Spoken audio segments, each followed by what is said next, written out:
नमस्कार फ्रेंड्स, मैं प्रदीप कुमार प्रजापत देव IT team के यूट्यूब चैनल में आप सभी का स्वागत करता हूं। आज हम पढ़ेंगे इलिप्स को हिंदी में बोलते हैं दीर्घवृत्त। और दीर्घवृत्त की हम रचना करेंगे सकेंद्रीय विधि के द्वारा, जिसके अंदर हमें डायग्राम के अंदर मिलेगा एक तो दीर्घ अक्ष और एक मिलेगा लघु अक्ष। दीर्घ अक्ष का माप हमें कोई भी दिया हुआ आ सकता है, जैसे मान लीजिए इसका हमें माप दे दिया 120 mm और लघु अक्ष का माप दे दिया मान लीजिए 70 mm। ठीक है, तो ये दो माप हमें ये चेंज भी हो सकते हैं, ये कम भी हो सकते हैं और ये ज्यादा भी हो सकते हैं, या फिर ये परीक्षा के अंदर सेम भी आ सकते हैं, कोई दिक्कत वाली बात नहीं है। ठीक है, तो दीर्घ अक्ष और लघु अक्ष नाप दिया हुआ आ सकता है। ठीक है, तो वृत्त बनाने के लिए हमें चाहिए प्रकार, डायग्राम बनाने के लिए चाहिए हमें पेंसिल, एक चाहिए शॉर्पनर, रबर और 45 डिग्री का सेट स्क्वायर। ठीक है, 45 डिग्री का सेट स्क्वायर इसलिए क्योंकि इसके अंदर आता है कोण बने हुए होते हैं, जिसे हम बोलते हैं चांदा या अपनी भाषा में बोलते हैं डी। तो इसके अंदर कोण बने होते हैं 0 से लेकर 180 डिग्री तक। ठीक है, तो ये हमें उपयोग में लेना है। सबसे पहले इन सभी को यहाँ से हटाते हैं और डायग्राम को बनाना शुरू करते हैं। तो सबसे पहले दीर्घ अक्ष दिया हुआ है 120 mm, तो दीर्घ अक्ष का एक हमें वृत्त बनाना है जिसकी त्रिज्या कितनी होगी 60 mm की होगी। ठीक है, तो 60 mm त्रिज्या का एक वृत्त बनाना है। तो प्रकार को सबसे पहले हम खोल लेते हैं, 60 mm का प्रकार को खोल लेते हैं 60 mm कुछ इस तरीके से। ठीक है, तो कोई एक बिंदु लेंगे जो केंद्र बिंदु होगा और इस केंद्र बिंदु से हमें 60 mm प्रकार खोलकर एक वृत्त बनाना है। 60 mm का प्रकार कुछ इस तरीके से खोलकर एक वृत्त बना लेंगे। उसके बाद में 2 नंबर पर दिया हुआ है लघु अक्ष। लघु अक्ष का व्यास कितना है 70 mm, तो हमें प्रकार कितने का खोलना पड़ेगा 35 mm का। ठीक है, तो 35 mm का प्रकार खोल लेते हैं कुछ इस तरीके से। ठीक है, तो 35 mm का प्रकार खोलने के बाद में हमें एक वृत्त फिर से ड्रॉ करना है, जिसकी त्रिज्या होगी 35 mm, व्यास होगा 70 mm, कुछ इस तरीके से। ठीक है, इसके बाद में क्या करना है, इसके बाद में हमें इस वृत्त को 2 बराबर भागों के अंदर डिवाइड करना है। एक रेखा 180 डिग्री के अंदर जो वृत्त के केंद्र से होकर गुजरेगी,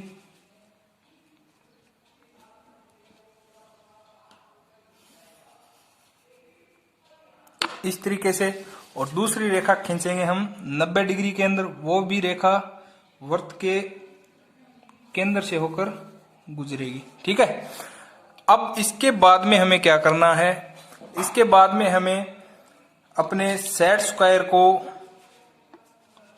कुछ इस तरीके से रखना है। सेट स्क्वायर के चांदे को कुछ इस तरीके से रखना है, इस तरीके से।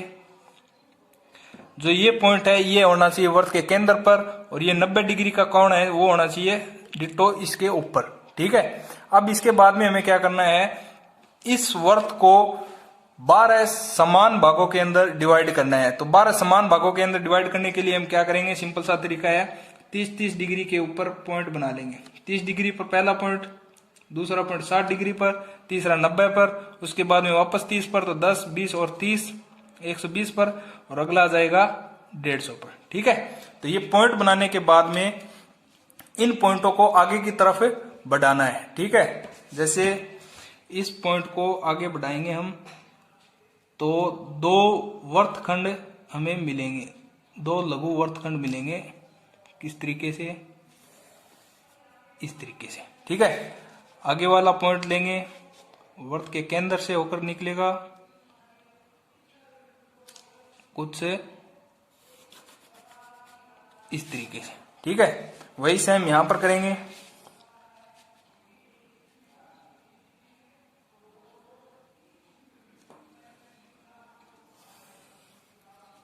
इस तरीके से।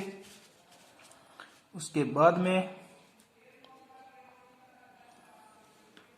ये रेखा इस तरीके से।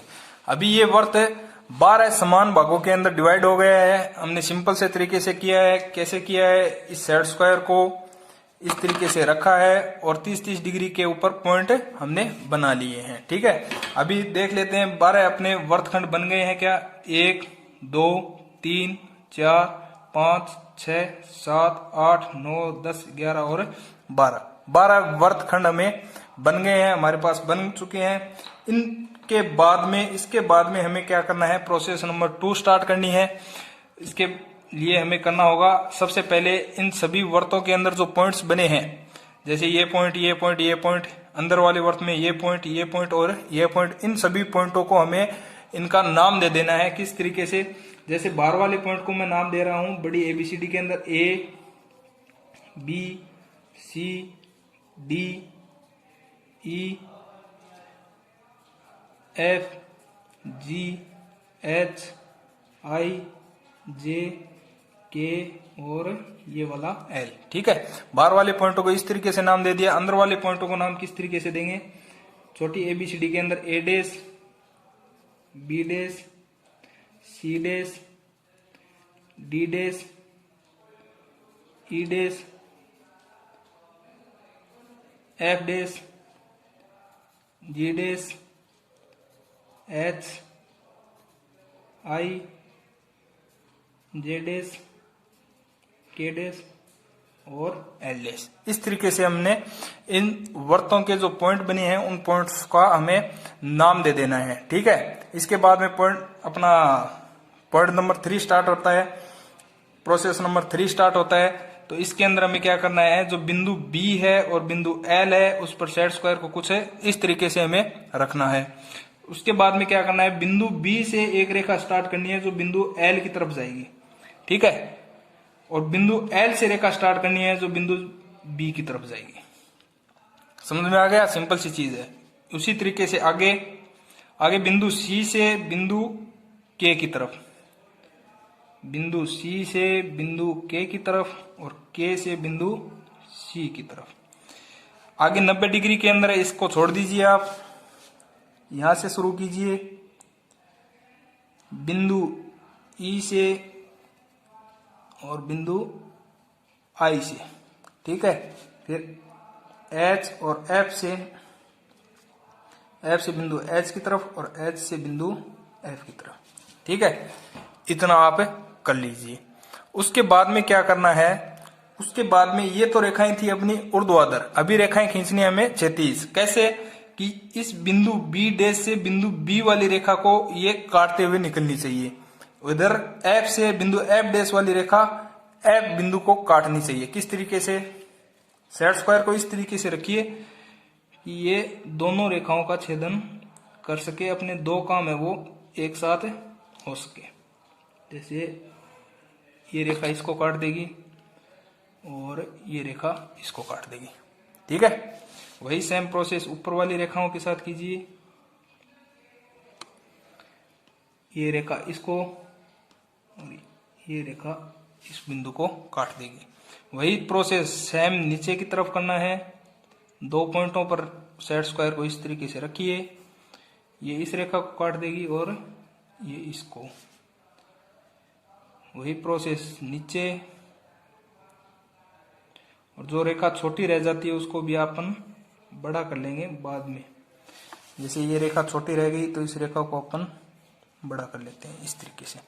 ठीक है, तो फाइनल डायग्राम कुछ इस तरीके से मिलेगा। इसके बाद में प्रोसेस नंबर 3 स्टार्ट करते हैं, जो बनाएगी इलिप्स और इलिप्स का निर्माण करेगी। वो किस तरीके से करेगी, जैसे ये बिंदु है, इस बिंदु को अपन नाम दे देते हैं नंबर 1, इसको नाम दे देते हैं नंबर 2, नंबर 3, नंबर 4, 5, 6, 7, 8, 9, 10, 11 और ये वापस 12। ठीक है, तो कुछ इस तरीके से अपन इसको नाम दे देते हैं। अभी क्या करना है, ये 1 नंबर बिंदु 2 से मिलेगा, 2 नंबर बिंदु 3 से, 3 नंबर 4 से, 4 से 5, 5 से 6 और आगे इस तरीके से एक इलिप्स बनेगा जिसका हमने इतनी प्रोसेस की है। ठीक है, तो वो किस तरीके से बना सकते हैं अपन, या तो आप फ्री हैंड स्केच बना सकते हैं। कैसे, इस तरीके से रेखाएं खींचकर।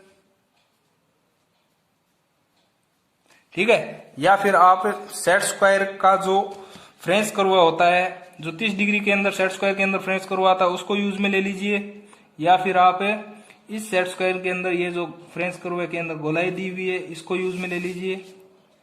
ये भी प्रोसेस सही है, कोई दिक्कत वाली बात नहीं है, आसानी से काम हो जाता है इसमें भी। ठीक है,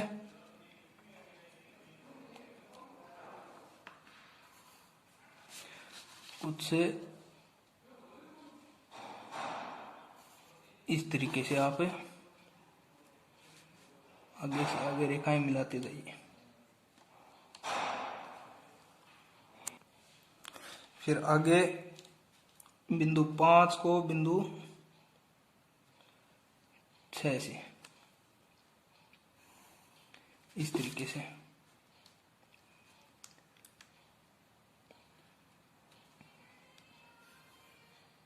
इस बिंदु को इस तरीके से। ठीक है, इसी प्रोसेस को आगे बढ़ाएंगे।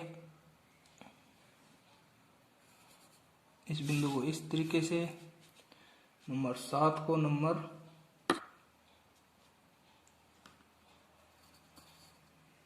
इस तरीके से, नंबर 8 को नंबर 9 के साथ, नंबर 9 को नंबर 10 को नंबर 11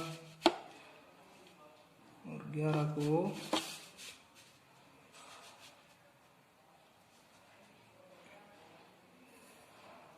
नंबर 12 या 1 से।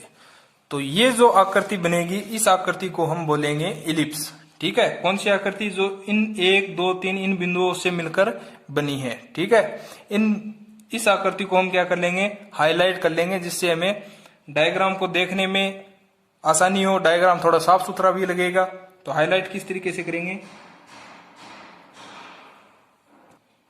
कुछ इस तरीके से हम हाईलाइट कर लेंगे इस वीडियो में। ठीक है, तो इस रेखाओं को हाईलाइट करने के बाद में ये जो आकृति हमारी बनती है ये है इलिप्स। ठीक है, कोई भी परीक्षा के अंदर डायग्राम आ जाए कि भाई इलिप्स का निर्माण कीजिए, कौन सी विधि से? सेकेंद्रीय विधि से। उसके अंदर हमें दिया हुआ दीर्घ अक्ष और लघु अक्ष, इन 2 मापों पर डिपेंड करता है कि डायग्राम किस प्रकार बनेगा और किस तरीके से बनेगा। ठीक है, तो मिलते हैं इसके नेक्स्ट वीडियो में, तब तक के लिए जय हिंद, शुक्रिया।